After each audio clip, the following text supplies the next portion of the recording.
Of course, from Melchizedek order. Ano ang identifying mark? Kasi si Melchizedek, sira ang pari. Bit-bit niya ang bread at saka wine. Wow, praise the Lord. Focus tayo dyan later on.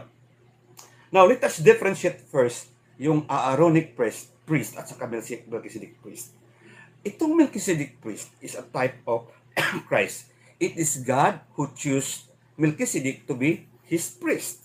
He is an eternal priest. Hindi maputol yung pagkapari niya, yung titulo niya. Forever. And second and third, he is a universal priesthood kasi nandoon sa during the time of Sodom. Nandoon siya sa during the time of Sodom and Gomorrah at nandoon din siya sa time ni Abraham and even in Canaan.